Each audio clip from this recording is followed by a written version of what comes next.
pretty look to your aesthetics has given you the pleasure of being respected by other people by covering all that is wrong with you.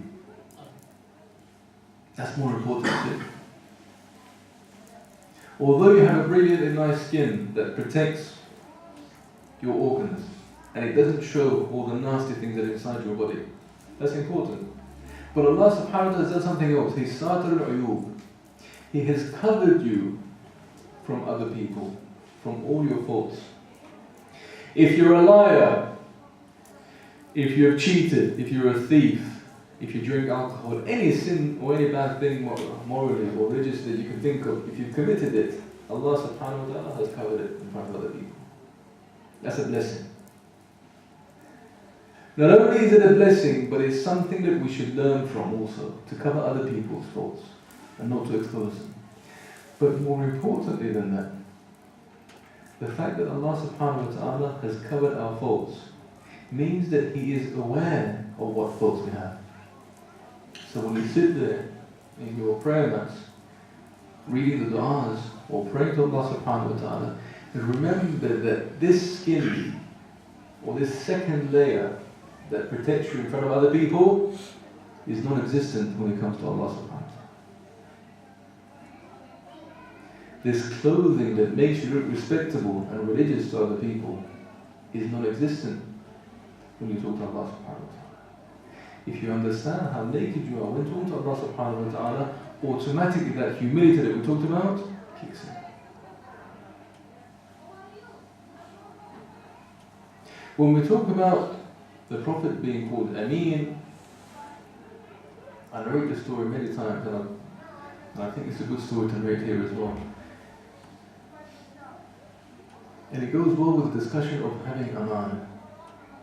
At the time of Mirza Shirazi in Samarra, approximately 200-300 years ago, there were two men from Iran that came to rebuild some of the shrines in Iraq.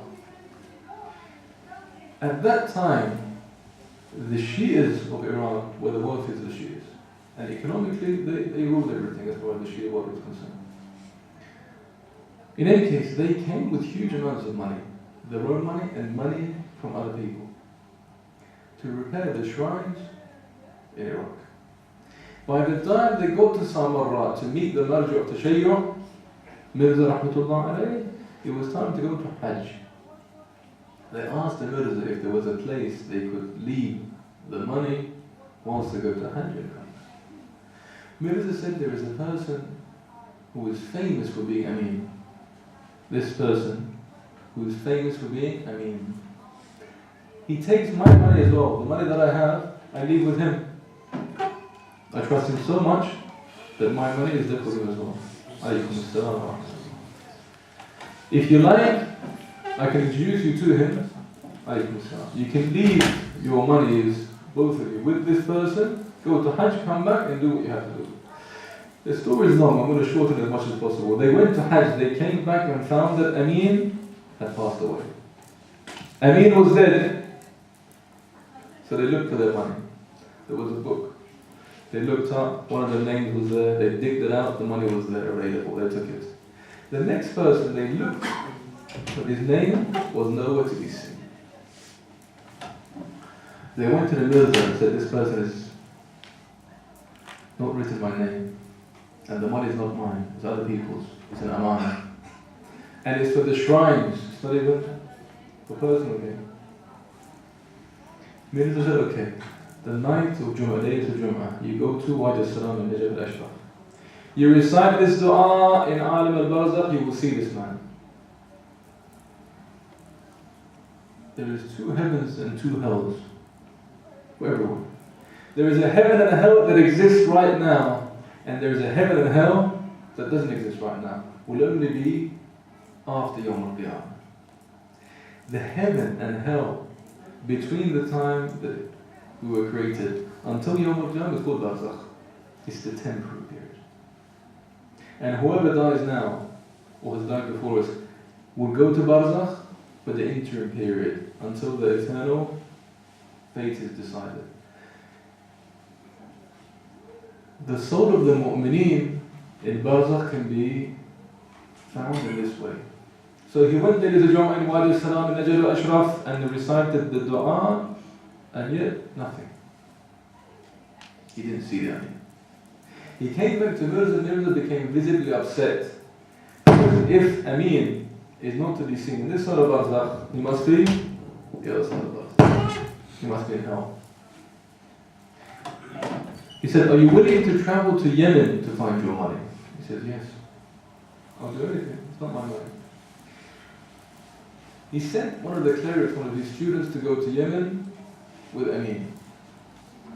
He said, at this particular day, in this particular place in Yemen, you will recite the dua, you will meet the souls of Ahlul Barzakh. You will ask for Amin's name, and obviously as he wasn't in heaven, he must be in hell. He recited, he became unconscious.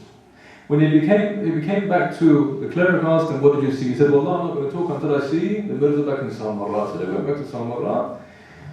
He said to the Mirza, when I shouted his name after reciting the dua, I saw him. I saw Amin. He was engulfed in fire and he was being punished. And when I told him about the money, he said, I'd forgotten it. It's buried in this place. I forgot to write it down. But please tell the Mirza to get me away from this butcher, to save me from the butcher. That's it.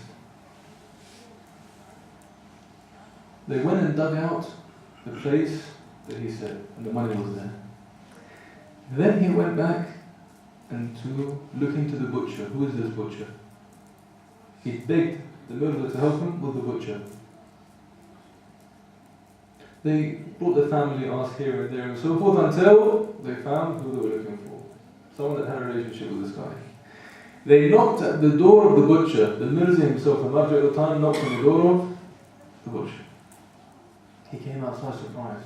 The Marja was Samarra, the Marja was inside to show you, has come to my door. I'm an average butcher. What does he want?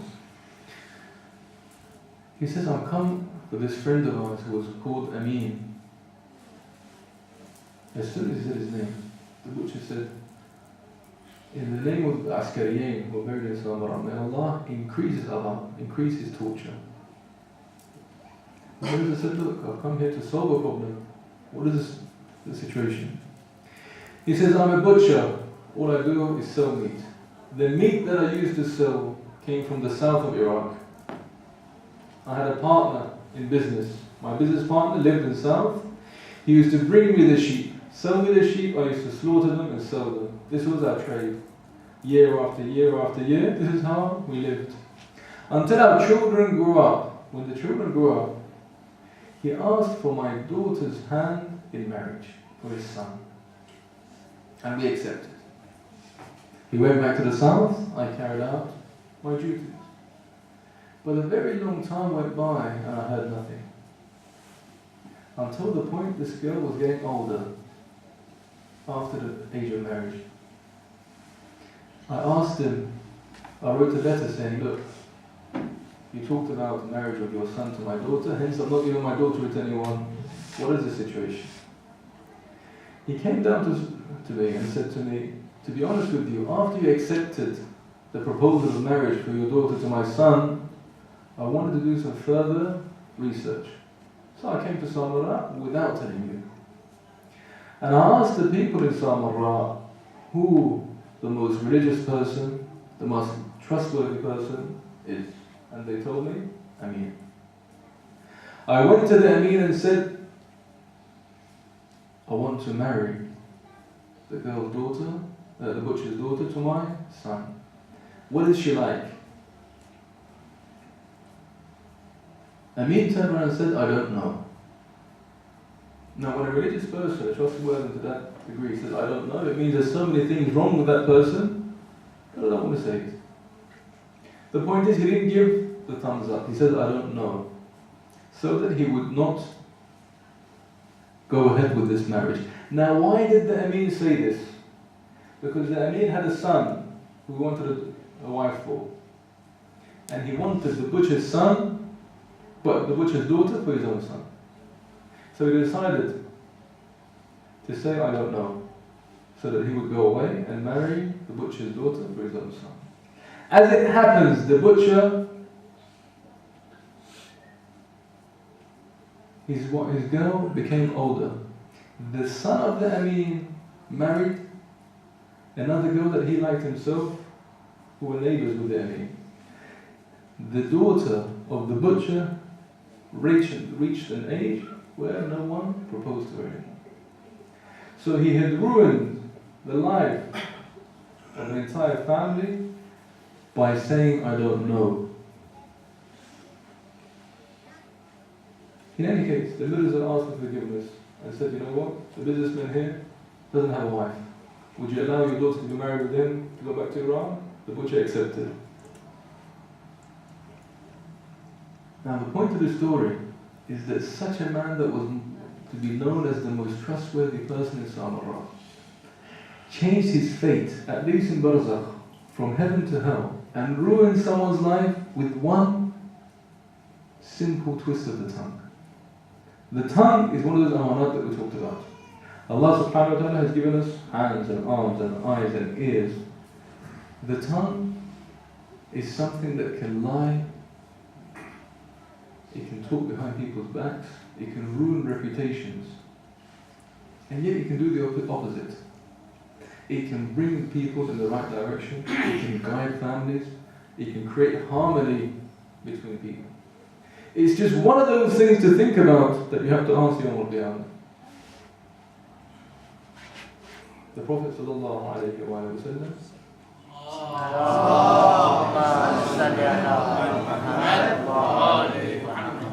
is being told by Jibreel to love everything as long as you remember that you will leave it.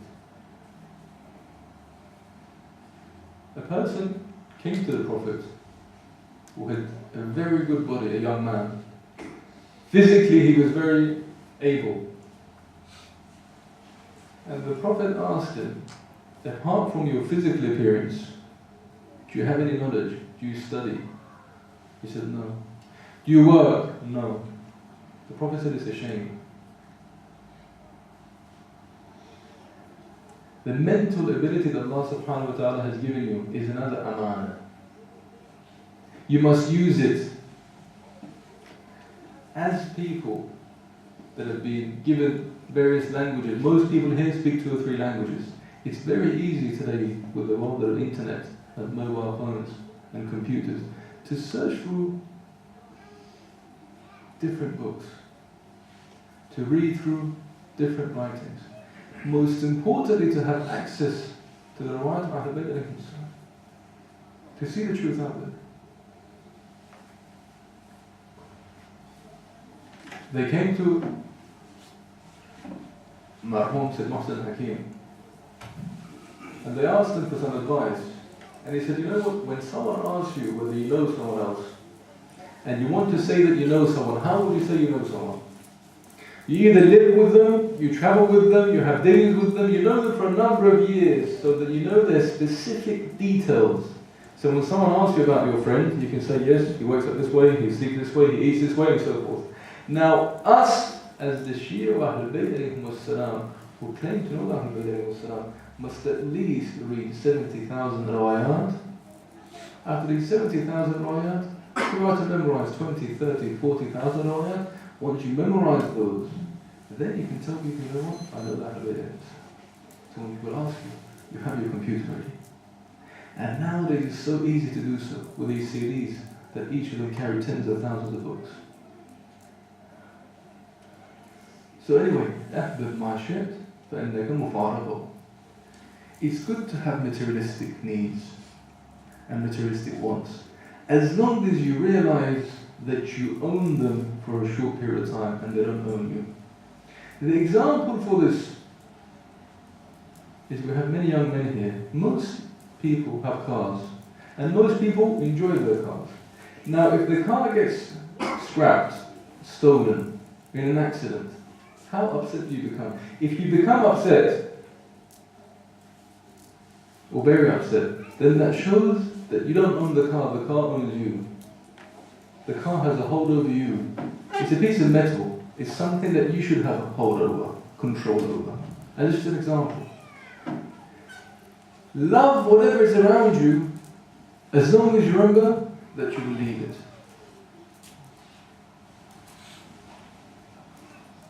So those are two. افعل ما شئت فإنك ميت.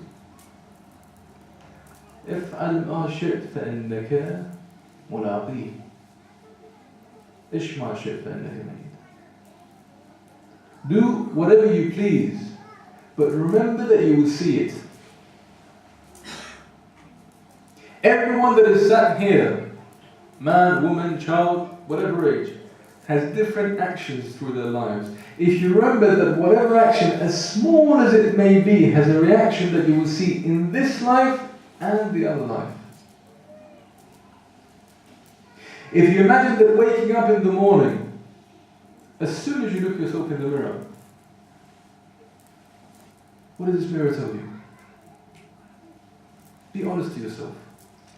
The Rawayat says, Al-Mu'minu mir'atul mu'min. A mu'min should be a mirror towards another mu'min. What does that mean? The mirror tells you the truth.